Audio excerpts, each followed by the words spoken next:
Alrighty, what's going on, everybody, and welcome back to Season 5, Episode 13 of Hit the Books, the podcast all about sports betting, the best bets you should be taking in everything surrounding sports. This week, we have the Week 14 of the NFL, 14th week here. I have my co-host Huff and Mackie with me this week, but lots of power rankings, recap of last week, and some chatter about the college football world as we gear closer to those college football playoffs. Let's jump in and introduce my co-host this week. Like I said, Huff and Mackie. Mackie, why don't you get us started? What do you got for us? Yeah, what's going on? Not much new. Cowboys look good. Nice Thanksgiving weekend. Not too good on the card, but it's always nice to see the Cowboys get a nice win. Big game this week tomorrow actually against the Lions. So looking forward to that one. Back in contention. It's nice to see that. But other than that, not much going on. Heck yeah, lots of good stuff. Excited for your Cowboys there. Actually, they're looking better each week, in my opinion. But Huff, what do you got for us here coming into Week 14? Yeah, not much going on. Steelers are in absolute shambles at 500. Tough game coming in against Baltimore this week. I'm interested to see what happens there. But other than that, Tyler Warren, it was the weekend of the Warrens on the card for me. Cashing some touchdowns, went with a bunch of anytimes there. Jalen Warren on the first, cashed all those. Pretty good week there. College basketball has been great so far. We got some plays going tonight on our team or Christmas, so whatever you want to call it. 25 days of parlay. Make sure you're staying tuned for those. Tough start to the month going 0-2, but I like our picks for tonight. This will obviously be over by the time you're listening to it. Hopefully we're 1-2. Stay tuned for our picks for December 4th when you're listening to this, but you can catch all those on our social medias, Instagram, HitTheBooks.pod, TikTok, and Twitter. HitTheBooks_pod. Heck yeah, boys. Excited for yet another week of football here. Let's jump into the NFL here. Our power rankings to get us started. Starting at number 5 here, the Denver Broncos. Number 4, the Chicago Bears. Number 3, the Seattle Seahawks. Number 2, the LA Rams. And number 1, the New England Patriots. Ace not here to rave about his first place Patriots in our power rankings. But what are your guys' thoughts here as we gear towards Week 14? Oh, it's so gross to look at those Patriots in number 1. I mean, I guess they deserve it. You got to put them there, but are they really the best team in the league? No. And no disrespect. No disrespect. Ace knows how I feel about the Patriots. With especially it's going to come out like, I'm kind of salty the way my Steelers are, but I just don't think they're the best team in the NFL. I still think the Rams are still going to take that cake. A tough loss in Carolina. Those NFC West teams have struggled historically in Carolina, and I always forget it. I have one on the slate this weekend that I have another one where I'm a team kind of known for struggling on the East Coast. We have a game this week that we're going to get into. But those NFC West teams sometimes struggle down there in Carolina. I remember back in Russ's days up there in Seattle. Seattle would be supposed to kill the bad Carolina Panthers teams. They'd go in there and play in 9-6, 13-10 kind of games. The Panthers are just known for kind of upsetting those kinds of games. A little bit different, storyline, the way Stafford had the couple turnovers. Bryce Young was looking good. The Panthers were putting up points, but I still think the Rams are the best team in the NFL and the most dangerous. They're plus 400 to win the Super Bowl for a reason. And the next place team is sitting at plus 850. So Vegas thinks the Rams are the best. I think the Rams are the best. I'm going to make a hot take here. I was looking at the schedule today. The Patriots might not even win their division. Do you see how these things might work out? How is it even possible? Bills have 4 and 5 losses. So, all right. So, Patriots have a bye this week. Their next game is against the Bills. Bills obviously would have to win that for this to even, get off the ground. So, the Patriots' last 4 games are home against the Bills, at Baltimore, the Jets, and the Dolphins. If the Patriots go 2-2, which losses to the Bills are the biggest one, and losses in New England, or losses in Baltimore. The Bills have the Bengals this week, who obviously are not the same team with Joe Burrow, but in Buffalo, the Bills are a 5.5-point favorite. They win that game, go to New England and win next week. Here are the Bills' final 3 games. In Cleveland, home against Philly, who hasn't been as scary as everyone anticipated, and home against the Jets. If the Bills go 5-0 to end the season, which is not very likely, they end the season at 13-1 or 13-4 and win the division. Big if. I think the Bills are very beatable right now. I think the offensive line is killing Josh Allen. But if yeah, there was a you team make a to good do point. it, don't you think it would be them?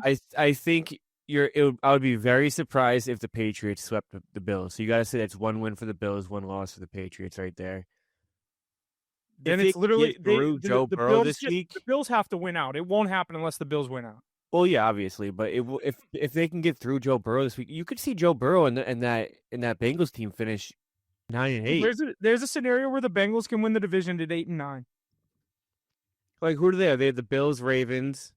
They have the Ravens twice. They have to beat the those. Ravens No, twice. They just beat the Ravens. Oh yeah, you're right. Okay. So we have Bills, the Ravens twice. That's what I was thinking. So it basically is if the Steelers and Ravens split and the Bengals win out, the Bengals can come back and steal the division at 8-9. This is also a huge week for the Bengals. Yeah. No, I mean the Bills and the Bengals are both.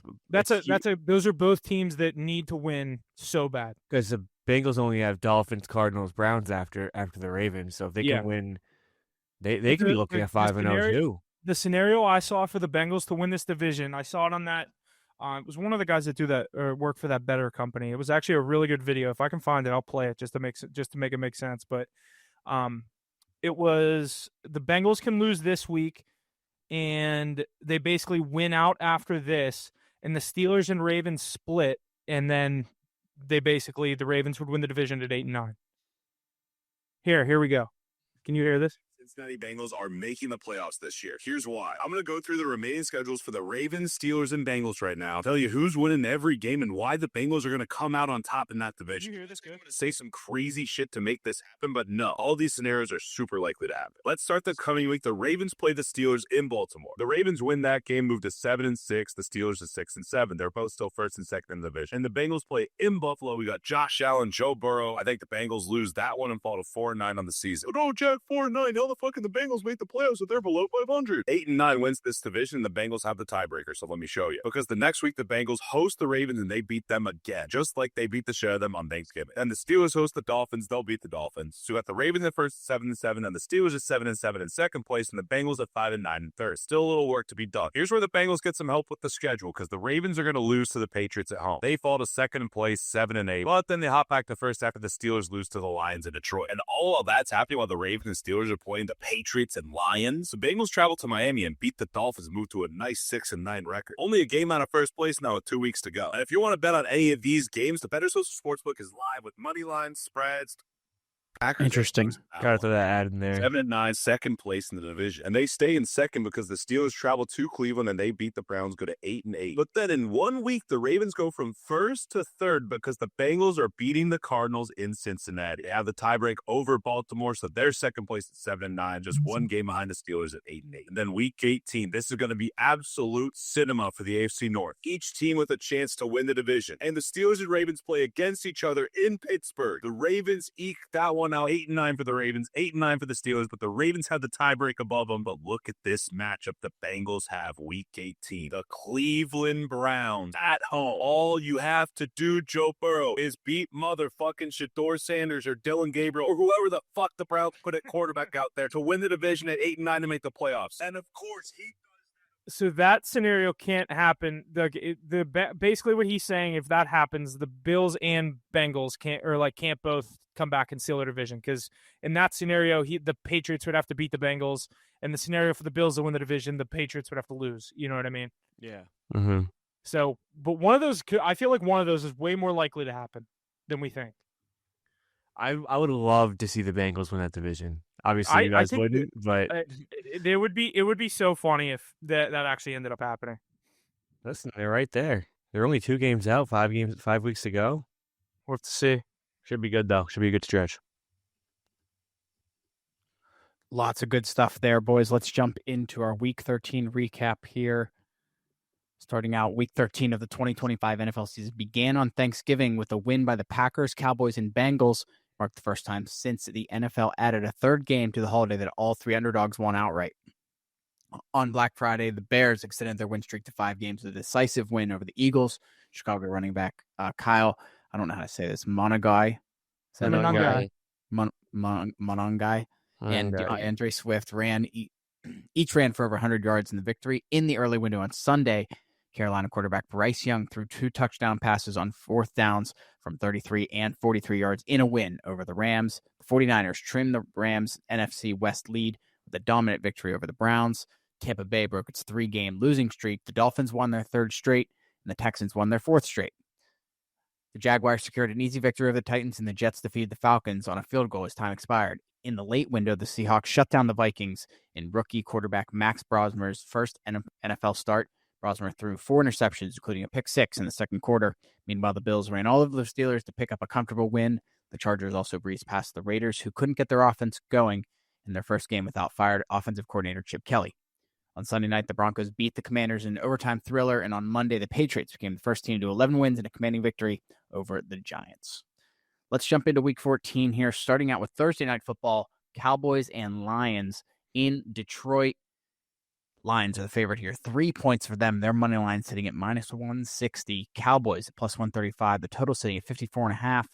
Mackie, what do you think your Cowboys are going to do here? Thursday Night Football under the bright lights.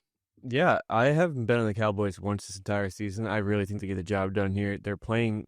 There isn't a team in the NFL right now that I think is playing better than them. I think they have the best offense. The defense is healthy now. They're playing a lot better.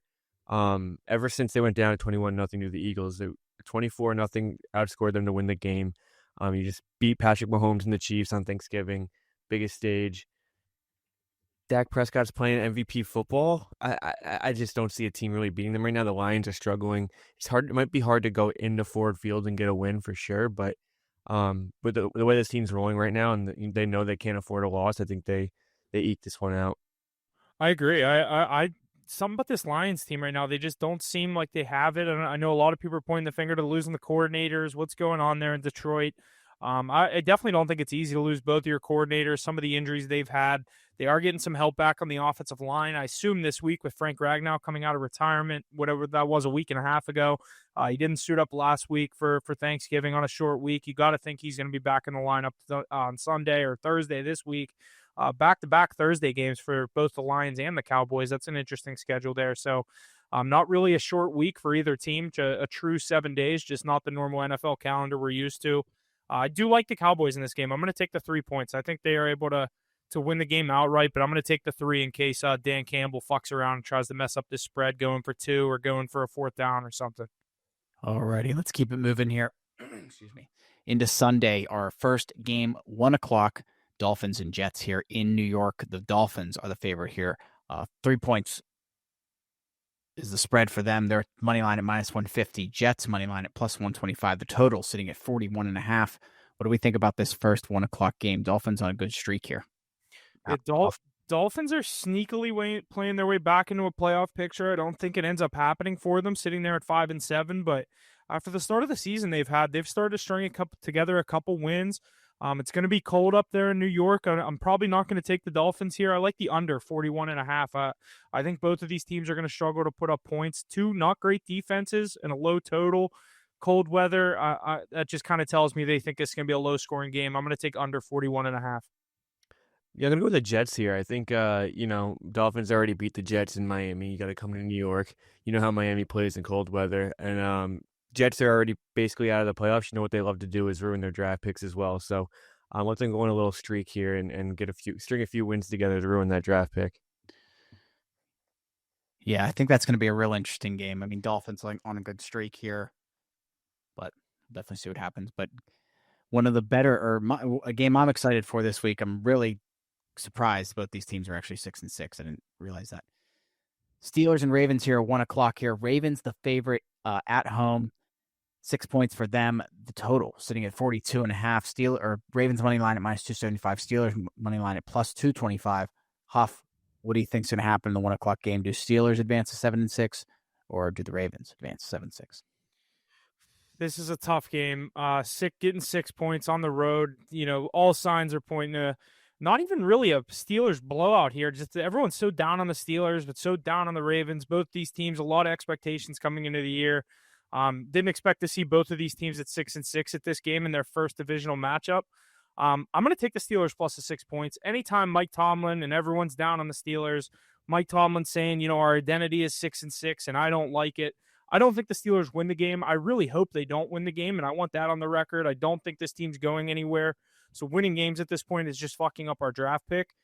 I'm going to say the Steelers cover the 6 points, though. A divisional game, Steelers-Ravens, that's going to fall within 9 times out of 10. I'll take my chance here, and I like the under 42.5. Yeah, both these teams are so hard to read right now. You saw how dead the Ravens looked last week. Obviously the Steelers did too, but you kind of expected a little more out of the Steelers. Aaron Rodgers looks like shit. Their offense isn't moving at all, and the defense isn't playing much better. So, you expect the Ravens to take care of business on their home field this week. But AFC North, you know how these two teams match up. 6 points is a lot, no matter what these records are.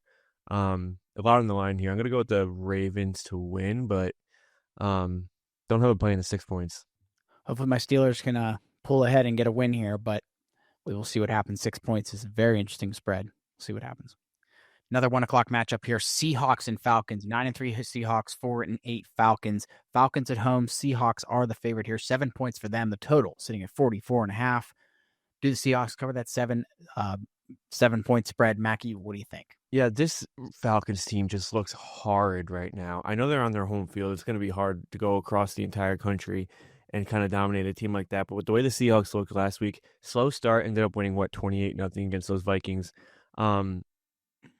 The only thing that scares me with the Seahawks team, Sam Darnold struggles to get in the end zone. He gets down to the red zone so often, and they end up kicking so many field goals. We saw it last year with the Vikings as well. We saw it in Week 18 against the Lions, couldn't get in the end zone. And then that playoff game, obviously, they didn't have much success. But I got to go with the Seahawks here. At least in the regular season, they seem to get the job done. 7 points on the road is a lot, but Falcons are just atrocious right now. This is the game I was talking about. The Seahawks have always struggled when they come out east in these kinds of games. There's no reason to take the Falcons +7 here, and I just am going to ugly lean the Falcons +7. I think they're able to hang around in this one in the ATL. No, not much reasoning behind it either. Just by what? Just makes no sense. Seahawks across the country, 7 points, 1 o'clock game, 10 a.m. body clock. Yep. Yeah, definitely an interesting one there as well. All right, keeping it moving here at the dumpster game of the week, 1 o'clock here. The Titans and the Browns here. 1-11 Titans, 3-9 Browns. The Browns are the favorite here. 4 points for them. Their money line at -210. Titans at +170. Total at a low 33.5. What do we think happens in this one? Mackie, you want to take this one? Yeah, I got the Browns. I think Shedeur looked decent last week again. Obviously, didn't get the win. But I think he kind of brings a spark to this team. I know Stefanski doesn't love him, but I think the team around him likes him a lot more than Dylan Gabriel. They look a little better. Myles Garrett's been playing great, obviously. Cam Ward's going to be in hell, and they're playing the Titans. Titans aren't really doing much, so give me the Browns to at least win. Taking the Browns -4 seems kind of crazy, but I think they kind of get the job done. Yeah, I was going to say, seeing the Browns as favorites is kind of crazy here, but I can't put a play on this total. I don't know what the weather or on the side here. I don't know what the weather is going to be like. I want to take the over 33.5. I think maybe the Browns are able to get their offense going here. It's a low total, but seeing that low of a total, and this time of year as we head into December, I'm just thinking there's going to be some weather in this game. I'm gonna stay away from this one. I like your side on the Browns if I had to take something though. All righty, let's keep it moving here. Bengals and Bills is our next matchup here in Buffalo. The Bills are the favorite here, 5.5 points for them. Their money line at -275. Bengals at +225. Total at 53.5. Who takes this one, Huff? I don't like 5.5, but I think the Bills win this game. I always hate 5.5. I think it will be a high-scoring game. Both of these defenses are going to struggle to get these offenses off the field. I know Josh Allen and Mackey said the offensive line's been killing him. James Cook looked absolutely unreal last week against the JV Steelers defense that he went out there and ran the same play 27 times for 200+ yards. I don't know if that's going to work against this Bengals defense, but if it worked against this quote-unquote big bad Steelers defense, I don't see why it can't. So I'm going to say the Bills win the game, -275. That'll probably be my parlay leg on Sunday. I won't be super confident. I just think at home, in the conditions up there, everyone's going to be back on the Bengals. Joe Burrow, they're going to win all these games. I do think they're going to be in the picture to win that division like we talked about a few minutes ago, but this is one they can lose. Give me Buffalo to win the game. Yeah, see, I don't think everyone's going to be on the Bengals here. They're still playing the Bills. I mean, Bills true. are America's team. But you don't think people are going to see it like Joe Burrow +225? A little more than what it would have been for sure, but I bet you Ace you don't takes the think Bengals here. you don't think people last week were like Joe Burrow plus 300 and they ended up winning by what 15 points? Yeah. I like the Bengals here. I think with the value there, with the way that the Bills are playing, To I win know or cover? to win. To win Win. outright. I All right. love the 5.5. I love them to win outright. I know I said the Bills' offensive line has been atrocious, giving Josh Allen no time. The Bengals don't have much of a pass rush, so that might be a bit of a problem there. But Jamar Chase is genuinely unstoppable. He goes out there, runs a route, and nobody can stop him. You could triple team him, he'll find somebody else. Yeah, but it is a broken system that nobody has solved so far. So I'm going to go with the Bengals to get the job done. It's going to be a shootout. It's going to be really hard to go into Highmark and get a win as well. But this team, they can't afford losses. They have all the momentum back with Joe Burrow. Go in and get the job done. The Bills are going the opposite way. I think they, too much value on a plus 225 money line. Yeah. Yeah. You could probably find it a little higher.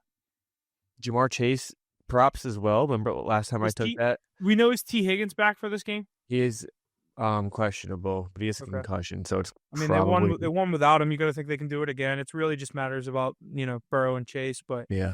Mm-hmm. Yeah, this Bills defense hasn't been good. I think this will be a high scoring game. I definitely think there will be I would not be shocked to when I say the Bills win the game. I wouldn't be shocked if the Bengals are winning at multiple points of this game, back and forth kind of shootout. We've seen it between Burrow and Allen before, and a lot of these great quarterbacks. I think this will be a back and forth kind of game.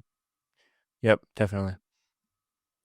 Heck yeah, boys. Lots of good stuff happening in the 1 o'clock slate here. Make sure you stay tuned for our live stream on Sunday, 9:30 a.m. Eastern, going over our 5 favorite games of the week and giving our best bets of the week on that. All right, another 1 o'clock matchup here. The Washington Commanders and the Minnesota Vikings here in Minnesota. Vikings are the favorite here. Just 2 points for them. Their money line at -130. Commanders at +110. The total at 42. What are our thoughts here on this matchup, 1 o'clock? This is the worst game of the week. Yeah, probably the worst game of the week. What is this, 3-9 versus 4-8? Yeah, and the Vikings are not a 4-8 team. And who's going for? Is it still Brosmer under center for the Vikings? Really he looked like probably Will Levis back there. Yeah, you're better off throwing Nathan Peterman back out there. Yeah, I'm gonna go with the under 42.5. Commanders will probably get the job done, but the fact that they're dogs here, it kind of sketches me out. Yeah. Here's my question: what happened to the running back on the Commanders that everyone was all gung ho about going into the season? Yeah. He's just not a starter. He's just not good that everyone thought he was. Well, nobody really thought he was that good. The fact was that he got drafted so late, and Washington had no running back, so he was going to be a starter. He was this underdog that in fantasy that everyone was supposed to take. Meanwhile, they had Eckler. Eckler obviously ended up getting hurt, but this Chris Rodriguez guy is just way better. Yeah. I was going to say, I haven't seen that Krosky Merrick guy's name since Tom Brady interviewed him. It was more of an underdog story that the media just got way too hyped about, but he just didn't have it. He was drafted like 7th round. Yeah. But, yeah, Marcus Mariota versus Max Brosmer. Mariota looks decent. I mean, he's still using his legs like he's 26 years old. So, give me the Commanders here in a shit bowl. Under 42.5 too. Shit ball. Yeah, I agree. Yeah, it's going to be an interesting one.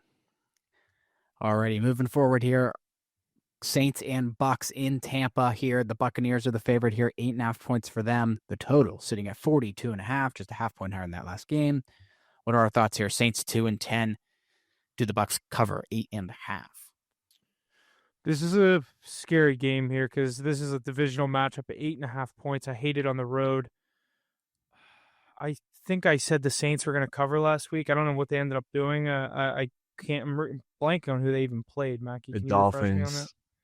Dolphins. They did end up covering. So I'm going to say the Saints hang around in this one. I'm going to go 2 for 2 on the Saints on a spread here. Bucks haven't looked like the same team they did at the beginning of the season. Divisional matchup. Not many people are expecting anything for the Saints team. Bucks will get the win. But 8.5, give me a 24-17 kind of game here. Got to be a get-right game for the Bucks, in my opinion. They did start 6-2. They're 7-5 now. They have Bryce Young and those Panthers breathing down their neck right now. got to win this game. You got to win it controllably. Maybe a legacy game from Baker Mayfield. I don't know, but they gotta bring it on this game for sure. Yeah, it's a tough. I hate divisional match. Take 8.5 in a divisional game. I know. I'm not going to especially take with the it. favorite. That's why I'm going to take the Saints here. I think they're able to hang around. Yeah, not too confident in that game. You not see that game on most of our cards. Colts and Jags. Here's our next final 1:00 game here. Colts or Jags at home, but the Colts are the favorite here. 1.5 points for them. Their money line at -130. Jags at +110. The total at 47.5. Huff, what do you think about this one? Massive game for this division. Colts have started the reel as well. Would they start out 8-1 or what were they at, Mackie? Do you remember? They were 8-1. They've lost 3 straight. 7-1. They've lost 3 of their last 4. Okay, so they're on a similar streak as those Bucs that we just talked about. I think this is one the Colts are going to come back and get. I know Daniel Jones hasn't looked the best. We don't know what's going on with whether it's his tibia. I don't know what bone in his body and his leg is hurt, but he hasn't looked like himself the past two or few weeks. I don't know what I'm trying to say, but both kind of play here. But the reason the Colts haven't looked good is they're not getting Jonathan Taylor the ball where they need to in the end zone. Tyler Warren was sick last week. He still produced. Jonathan Taylor was absolutely shut down in that game by that Houston defense. The Steelers took him out of the game. The Steelers win that game. Houston takes Jonathan Taylor out of the game. Houston wins that game. I think it's when Jonathan Taylor hasn't scored a touchdown, the Colts are 0-4.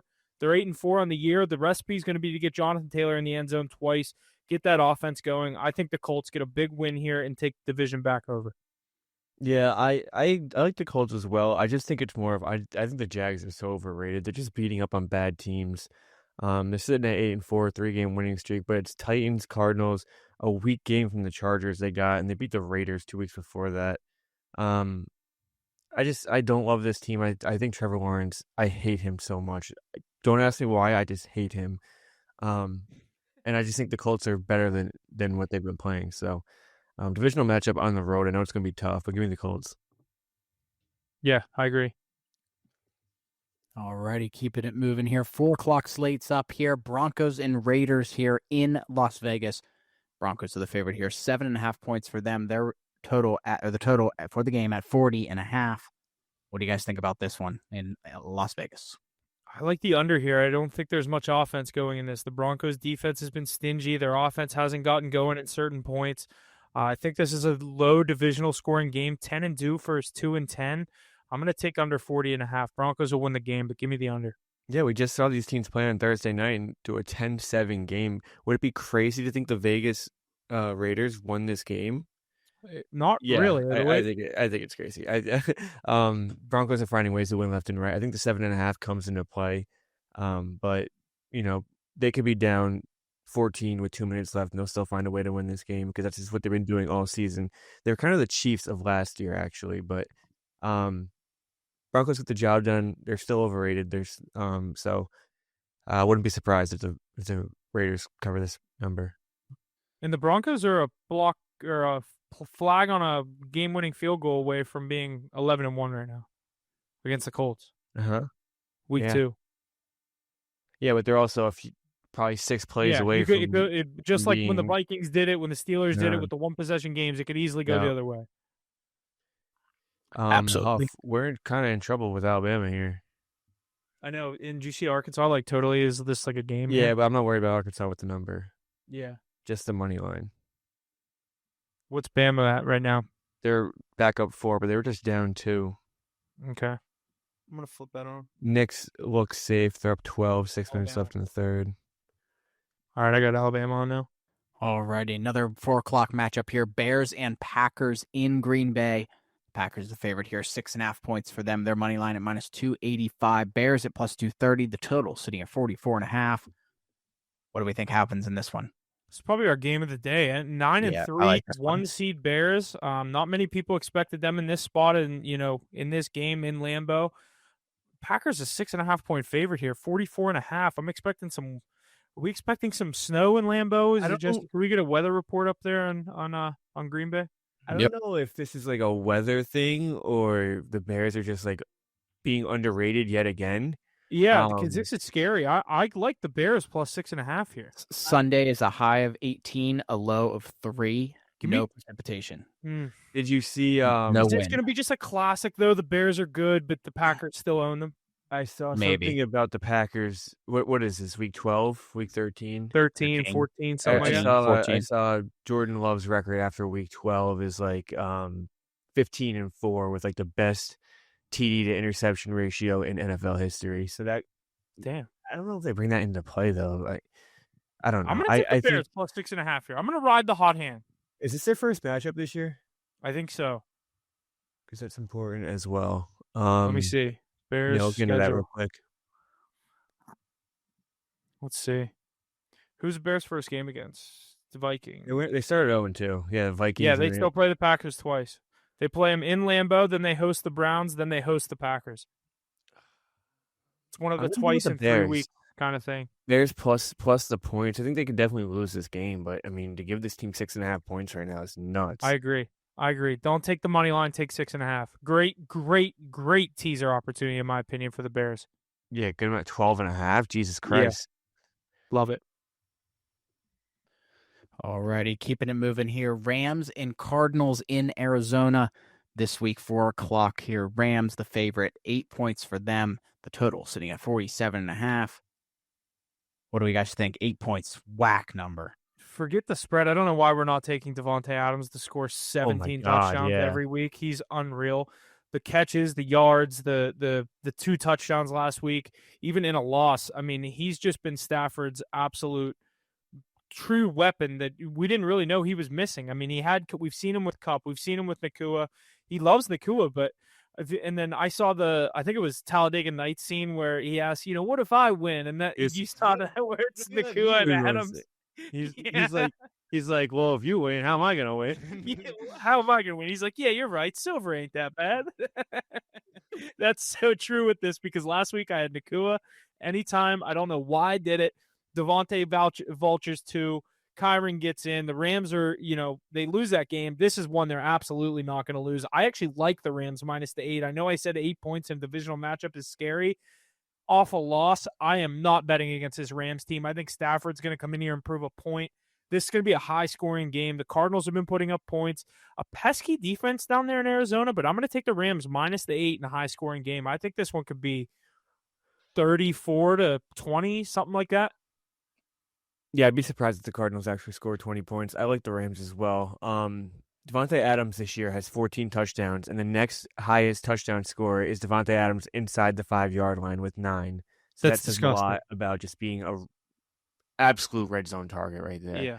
But Dude, yeah, I had like Kyron Williams 2 weeks ago. I had Kyron 2 weeks ago. I had like a $10 first touchdown parlay. Hit the first 2. I needed Kyron Williams.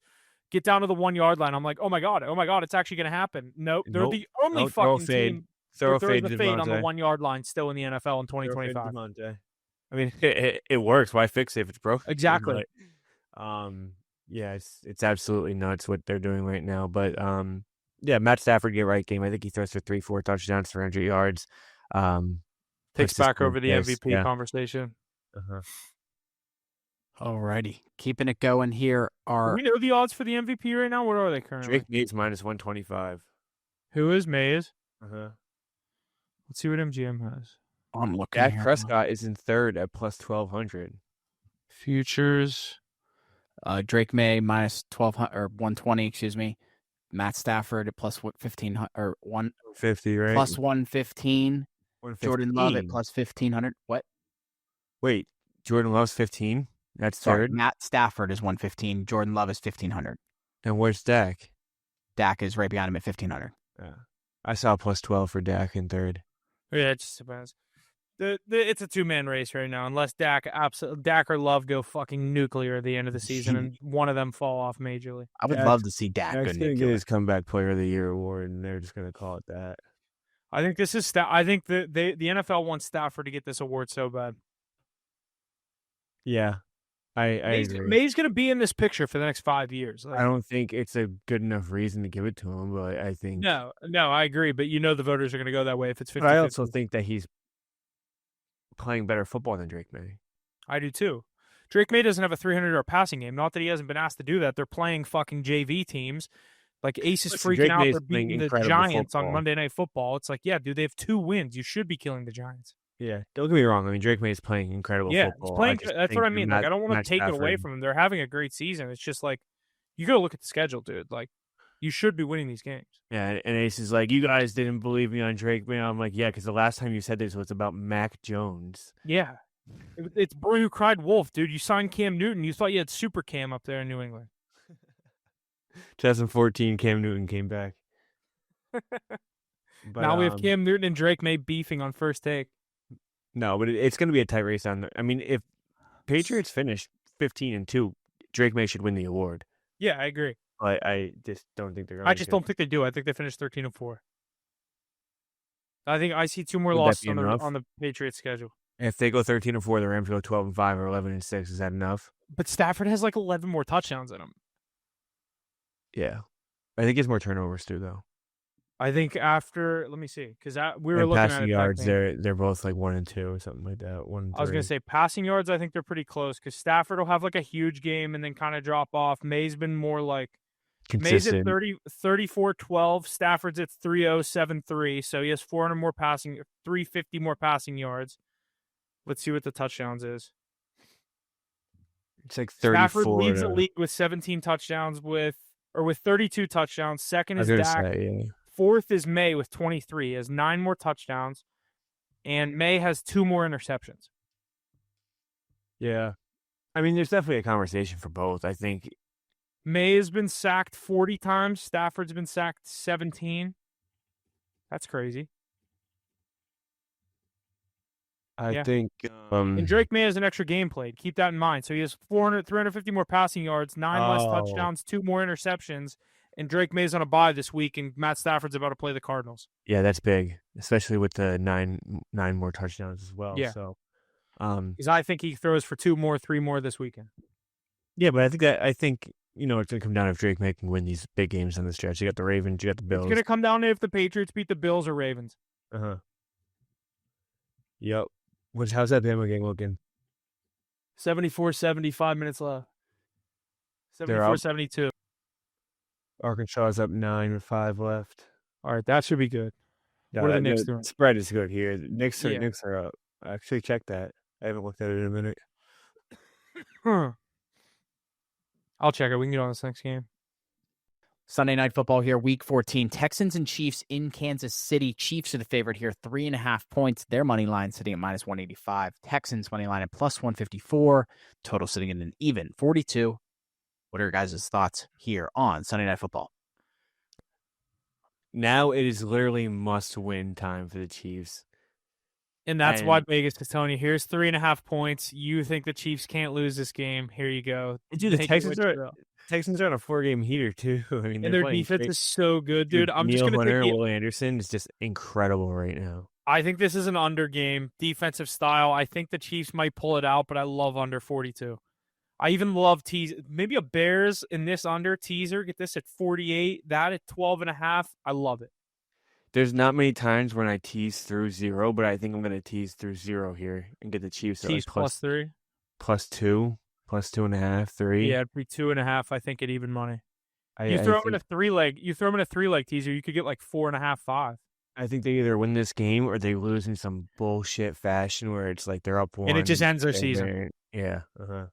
There's no way they lose by 7. So the Chiefs are smart enough though. Like if they lose this game and they know their season's over, like they'll just not win games and then get like a good pick and be like, okay, it's on to next year. We'll be in it. Although Patrick Mahomes actually has a heel injury. Yeah, Patrick Mahomes his hamstring's tight. He's not playing. Like they're a smart team. They'd be like, okay, we still have a good team. We had a bad year. We're going to get a good draft pick and figure it out. No, I do think they win this game though. I think they get. I think they'll win the game. I'm not going to bet it. I like the under. Yeah, I think that under is a good play. Good play. Like if the Texans weren't on a 4-game heater, what would this line be? Like if the Texans were 2-2 and the Chiefs are still 6-6, so 6. Yeah, I think it would be closer to 5.5. 6. I was going to say 5.5. I think, I'm going to say the under. I just think there's too much recency bias on this Texans team. I think that's fair. Alrighty, moving into Monday Night Football here. Eagles and Chargers in LA. Eagles are the favorite here. 3 points for them. Their money line at -155. Chargers at +130. Total at 40.5. Both teams at 8-4. What do we think happens here Monday Night Football? I'm going to take the Eagles here. The Eagles are good in the prime time. I know they just, they've had some tough stretches these past couple of weeks, losing to the Bears on Black Friday. I'm going to take the Eagles here. -3. I'm not big on this Chargers team. They've had so many injuries. I don't know who's going to be running the ball over there for the Chargers. The receivers haven't been super consistent. Herbert has a hand injury. There's not much going for this Chargers team, despite them being 8-4. I'm going to take the Eagles to get a win on Monday night. Yeah, I think I would love to see the Chargers win this football game, but I think that defensive line is going to have Herbert in hell, especially with no Joe Alt. That offensive line is No so Slater. injured They're right now. so injured. So injured. I can't even really. I don't even understand the line only being 3 points here. I think the Eagles, obviously, they're not playing great football. Offense has been in shambles. AJ Brown gets the football down. I'm thinking this is more like 4, at least 4. What? The spread. Yeah. AJ Brown starts getting the football, they start losing football games, but nobody cares because AJ Brown's getting the football, right? Yeah. I think this could be. I think this is a Saquon. They just use Saquon kind of game. Yeah, but the Chargers defense is good too. I think it's an under game. Saquon. If he gets going, the Eagles won't have any issues. He hasn't been able to. He hasn't had that game yet, and I hate to be like I'm betting on it's going to happen now. It's going to happen now, but I haven't been saying that. So I think this is a good game where you could see that happen against a Chargers team. Close spread, Monday Night Football. I think obviously Hurts will get in. Like you said, A.J. Brown's been force-fed the ball the past few weeks, but I think this is a week we could see a Barkley touchdown as well. My play is going to be a Justin Herbert interception. I like it. I like that. Too much pressure. He's coming back from injury, right? He's injured. I don't think he missed. I think he just missed like. They on a bye.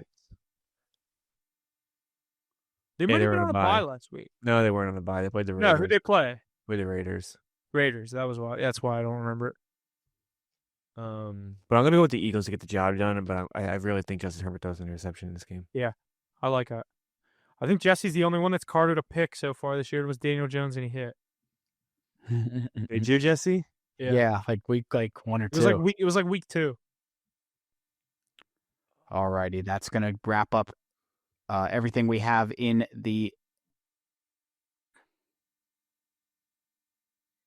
All right, that's going to wrap up everything we have in the NFL for this week. Again, make sure you stay tuned for all our picks on Sunday, Instagram and Twitter, as well as our live stream on Rumble, YouTube, and TikTok for all of our picks and whatnot on Sunday morning. All righty, quickly, let's jump over to the NHL here. We have our power rankings coming into this week. Coming in at number 5, the Carolina Hurricanes. Number 4, Tampa Bay Lightning. Number 3, the Minnesota Wild. Number 2, the Dallas Stars. And number 1, the Colorado Avalanche. What are your guys' thoughts on our power rankings here coming this week for the NHL? Yeah, solid list. I mean, the Avs are in a class of their own in the NHL right now, the way they're playing. I don't know their record off the top of my head. They just feel like they're winning every night, steamrolling teams as well.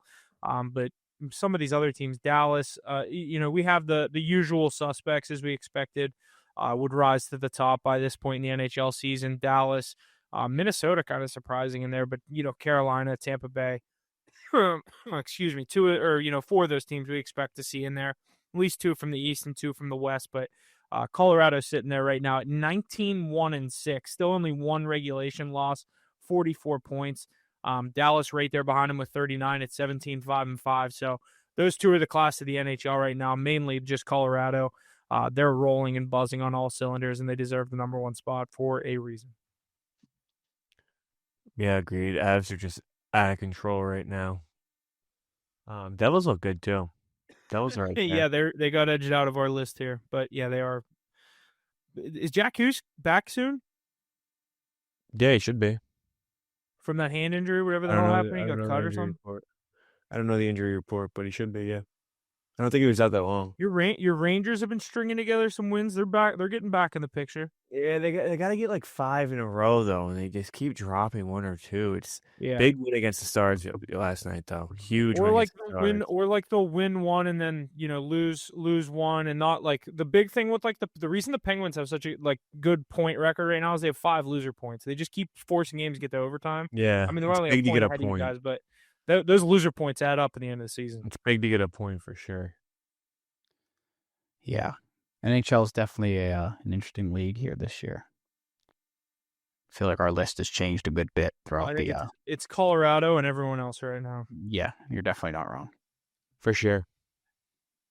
Alrighty, moving forward, NBA here. We have our power rankings here for this week. Coming in at number 5, the Denver Nuggets. Number 4, the Detroit Pistons. Number 3, the Houston Rockets. Number 2, the Los Angeles Lakers.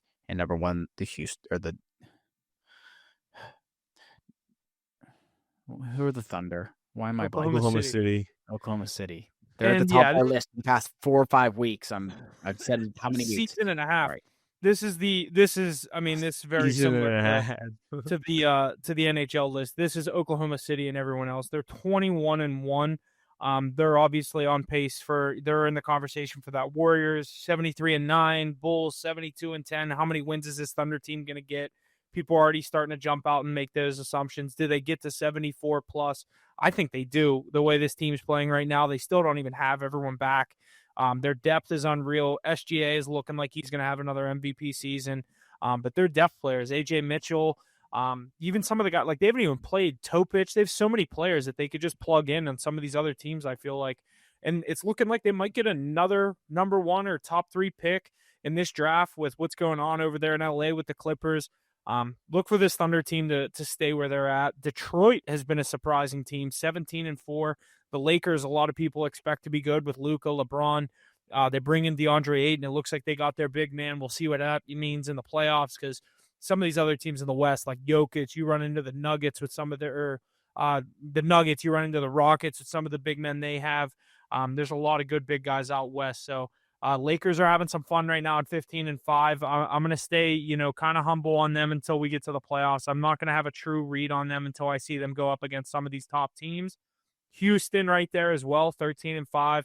Spurs haven't, Wemby's been in and out of the lineup. He's been having some issues again. Hopefully he can stay healthy, but that Spurs team is fun to watch, mainly when he's down there. But Castle, they have some other fun pieces. That Spurs team, I think, is a little ahead of schedule.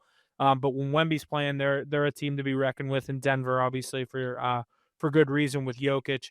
He just puts up a triple-double anytime he wants, even in a loss to fuck my parlay the other night.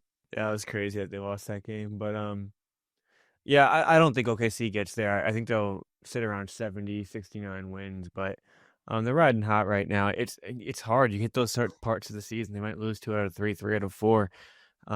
But yeah, you would see that. I can't see them lose 3 out of 4. The Warriors even did it in 16, but shit happens, bro. I know. Yeah, their one loss this could year. throw his ankle and their whole season's change. Their one loss this year is to Portland. Like they can lose games to bad teams. It's just they're playing pretty incredible right now. Shai's still getting his damn whistle. Dude, some of the things some of the recent posts I've seen, like Draymond last night was livid. Yeah, but maybe he's playing the game how he's taking advantage of the rules. You can't. They call it for him. I wouldn't stop either.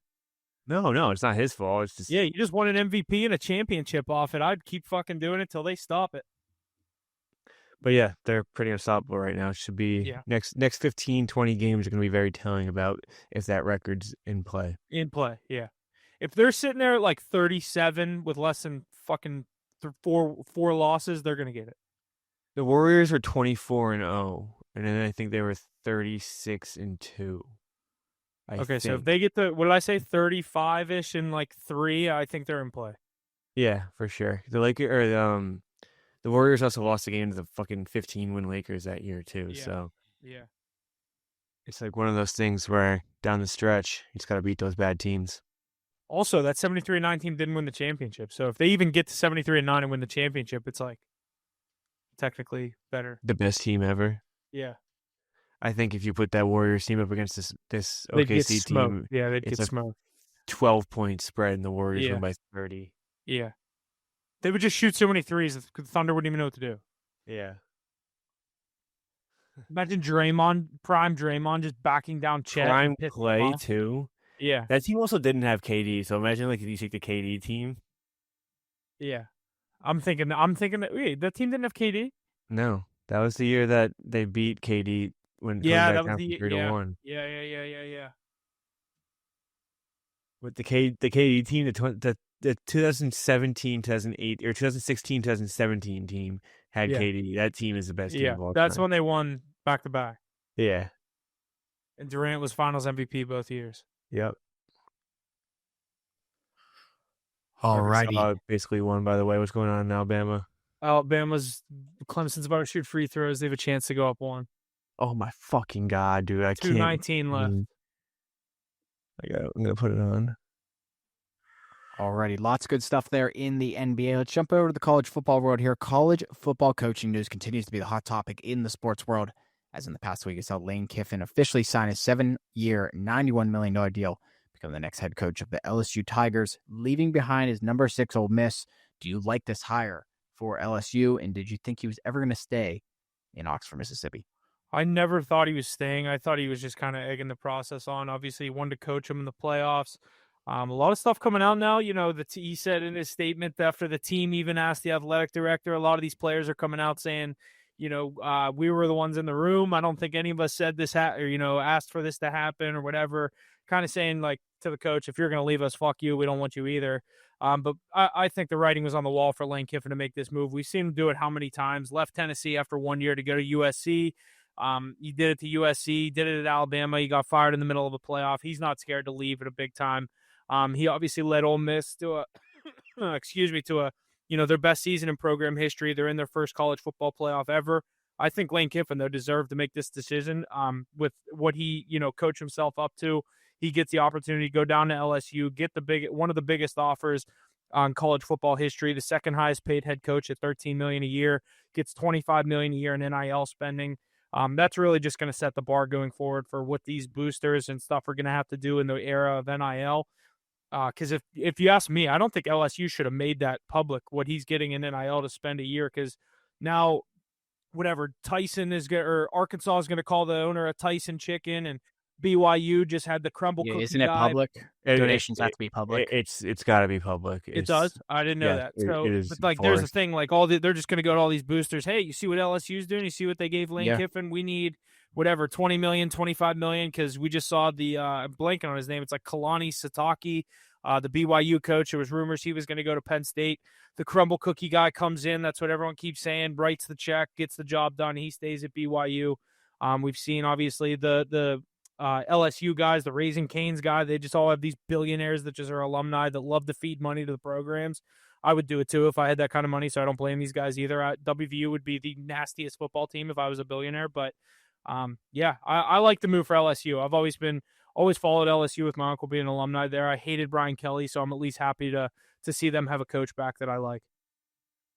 Yeah, I just think it's kind of ridiculous to not let him finish out the season. I understand it from an ownership perspective, but why even make him make a decision before the season's over? The rules around this calendar's all fucked up. The rules around this are just so fucked up. It's just not. It's insane. And the second that he waited to the last possible chance to say he was going to LSU, everyone knew he was gone. But it was just a matter of time. It's just gross. And you like, I don't this. The players definitely don't blame him. They're like, listen, go do what's got to be best for you. Half of them are going to be at LSU next year with him. Yeah, it's just, I don't know. It's such a notice Trinidad Chambliss didn't tweet anything out about like, we didn't ask you to stay. Yeah. It's like, yeah, dude, because you're going to be wearing purple and gold at Death Valley next year. Yeah. I don't know. Yeah, I think it's a good move. Obviously, most people did. He was the highest sought after coach. No one really knew. Was it going to be LSU? Was it going to be Florida? Florida took their name out of the ring and kind of just left it up to LSU to get the deal done. He was never going to Florida, I don't think. I think they were in the picture. I just definitely think LSU was more appealing. Well, Ole Miss offered him the same money. Yeah.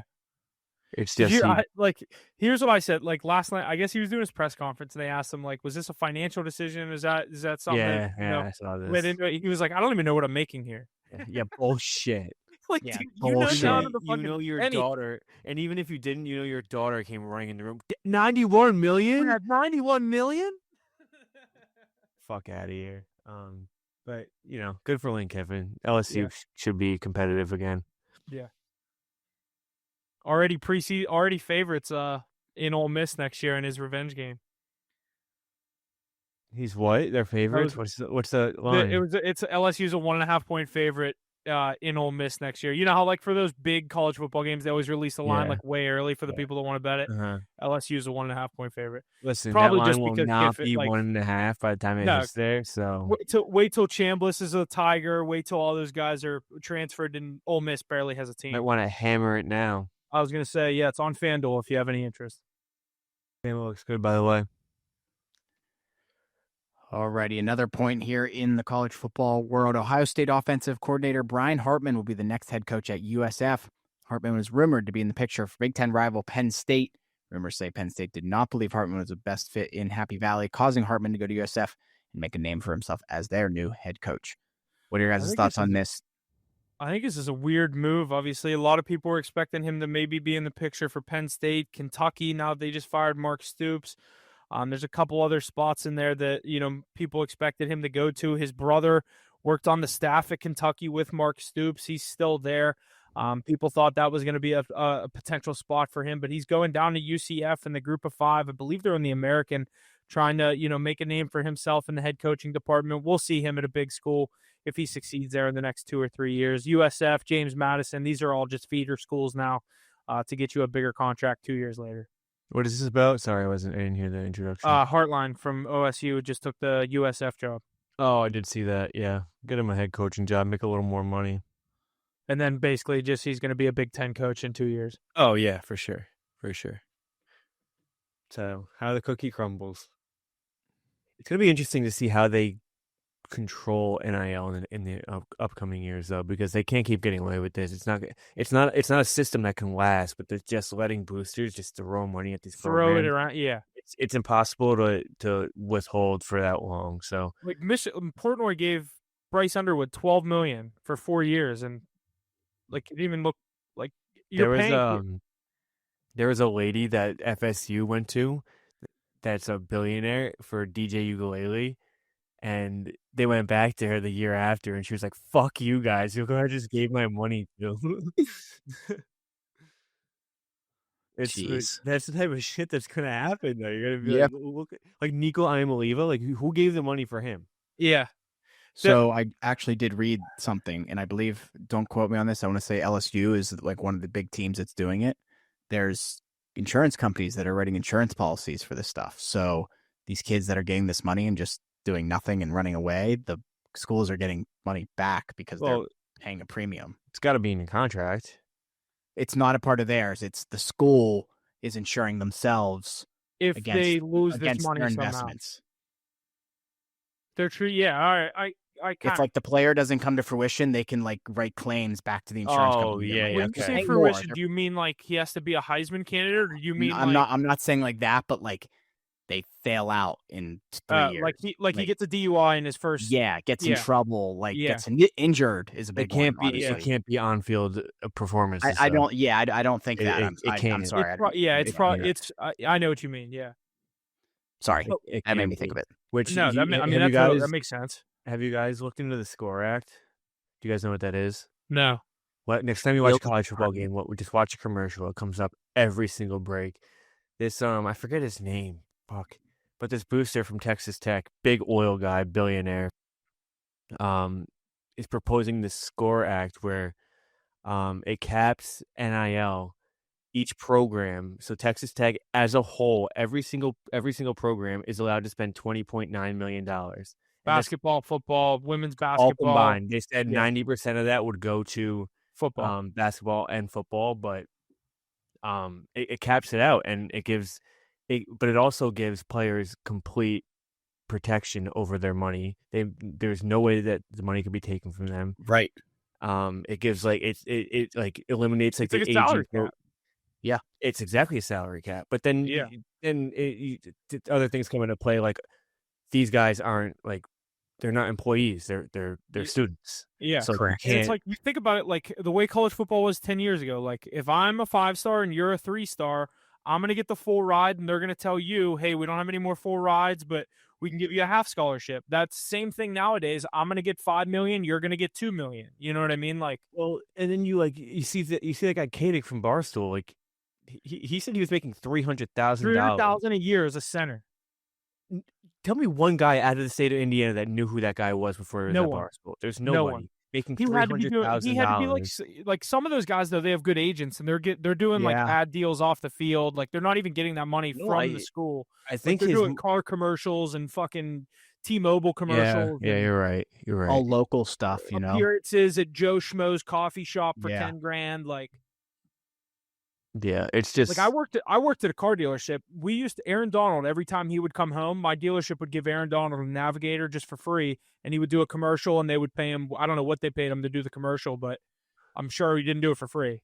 right. Yeah, but yeah, it's getting out of control. I think the score. I don't think it would ever go through because it would have to pass Congress, and it would give Yeah, the NCAA full control over everything, so the players wouldn't have much leverage Saying anywhere. anything. But Is there a PA, like a players association for college football players? I don't know. I think it's no. I don't I think it's just The technically. NCAA is the definitely NCAA is the is PA. essentially. the problem is football needs to be its own entity. It can't be grouped together with like swimming and diving. Like they need their Correct. They need their own board and everything. Like it can't be. College football is way too big and it owns way too much of the revenue of the NCAA to be wrapped in with like the non-revenue sports. It's just not fair at this point. Right. That's why they're running into so many problems with like where the money's going, who's making There's all the the money, why National these guys are College worth so Players much money. Association and the National College Football Players Association. These groups advocate for athletes' rights and seek to provide them with a collective voice to influence decisions regarding benefits, compensation, and player safety. The NCAA has historically opposed collective bargaining and has not engaged with these groups in an official capacity. Okay, so their NCAA is basically saying, "Go fuck yourself." Go fuck yourself. We don't have to work with you guys. That's probably not a good thing for the players. Not saying they need Wait, say that not again? act as a union, but the NCAA basically told these player associations, organizations, whatever you want to call them. Okay, we didn't agree to we're not this, so working I don't with know you. why you're calling us. It's almost impossible. Players would have to be looked at as employees to have any control, honestly. Yeah. But they're not.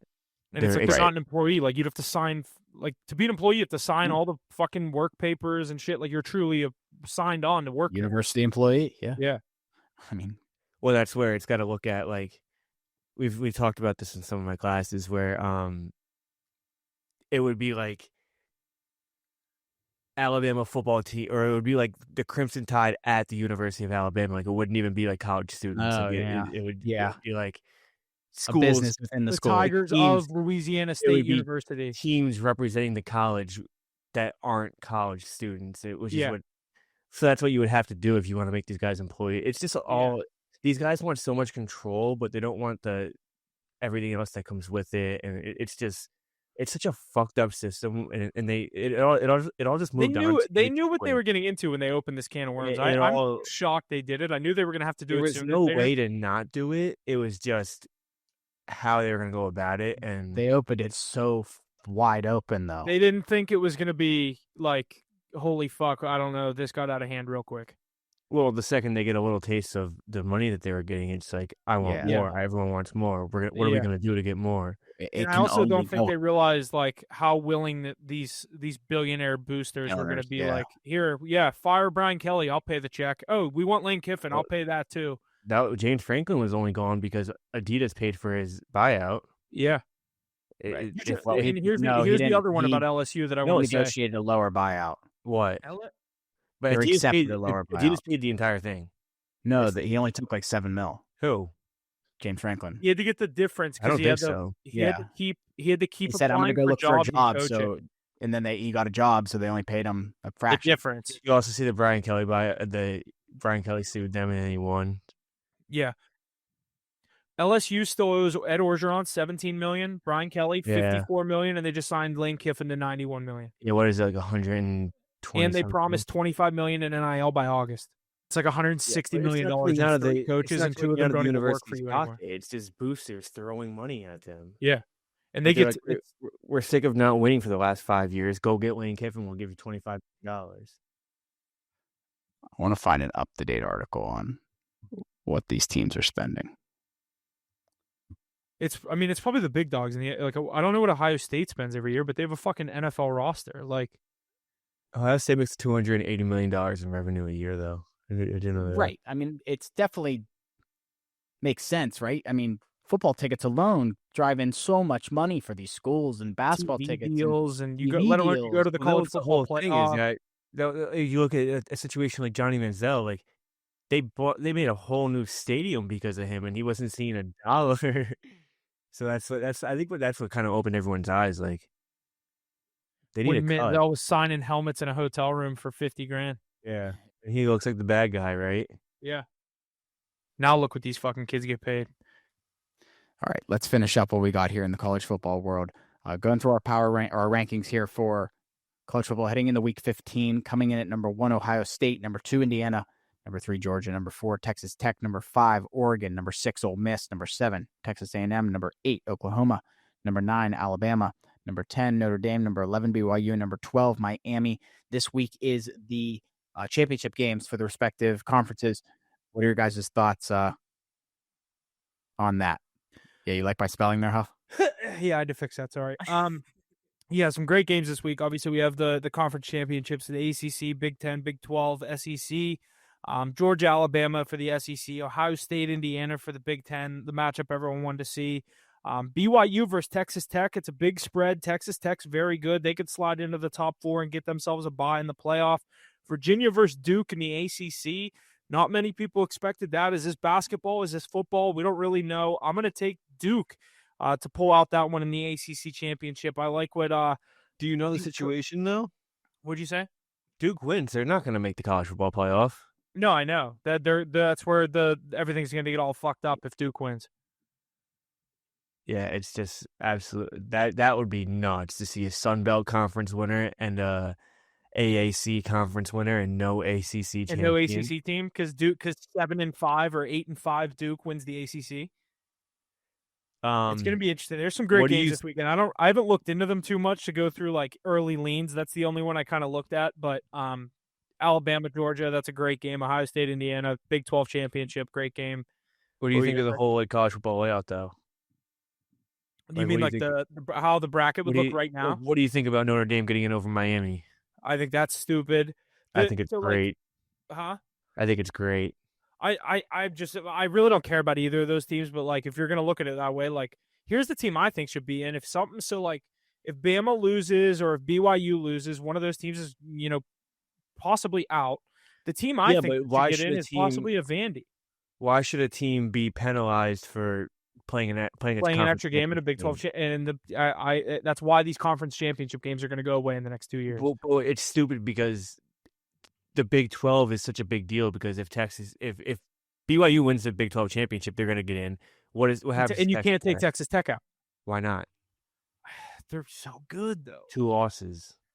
I know, but like, and who are you taking? Texas Tech, who has a loss to BYU and Arizona State, or are you taking Notre Dame, who has a loss to Miami and Texas A&M? But if Miami's not in, but Texas A&M is, like... You see, the whole thing with the college football playoff and why they went to it is because the BCS system didn't work because it was all analytics. It was all a computer. It was a computer. System. A computer picked the 2 best teams. The whole thing about the college football playoff is that you look at teams in the beginning of the season, you look at teams now and who's playing better, and you look that was literally week 1 by a field goal, and then you look at the eye test, who's better. If hypothetical matchup at a neutral site right now, Miami versus Notre Dame, who is favored? Notre Dame. Notre Dame 6.5-point favorites. Yeah. So the eye test comes into play. I think I just don't see a scenario where Miami and the quality of losses too. They lost to Louisville and SMU, I think. SMU, yeah.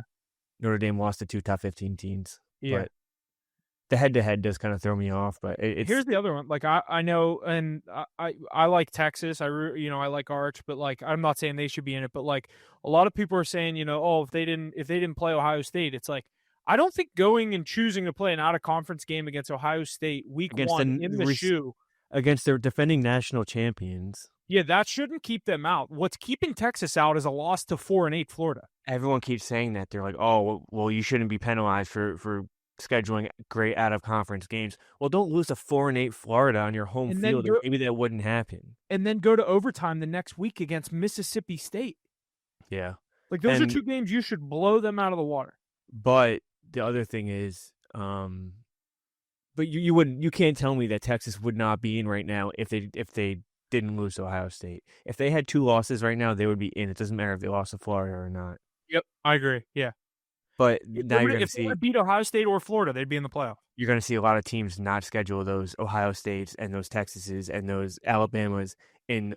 You're not going to see those Texas Ohio State Week 1 games anymore because teams aren't going to risk not making the playoff because they're making these schedules out of conference. It's just not worth it. The best part is Texas plays Ohio State at Texas next year. Because they have to, right? Yeah. But they're already sign these deals. They're already talking about finding somebody new to play. They don't want to do it again. Texas, some booster from Texas. That, again, back to these billionaires. Someone will be like, "How much does it cost so we don't have to play Ohio State? So we don't have to fucking deal with this in the playoff next year? $4 million, send it." Yeah, we'll pay Wichita State. I don't even know if they have a football team, but we'll pay them $40 million to come play. Yeah. Bring North Texas up here. We'll fucking win that by 40. Yeah, it's just the whole system is very messed up. Again, another system that's very messed up in the college football playoff, but yeah, should be good though. Should be good matchups. Yeah, this championship Saturday is always great. These are gonna be great games. Do you have winners yet? What'd you say?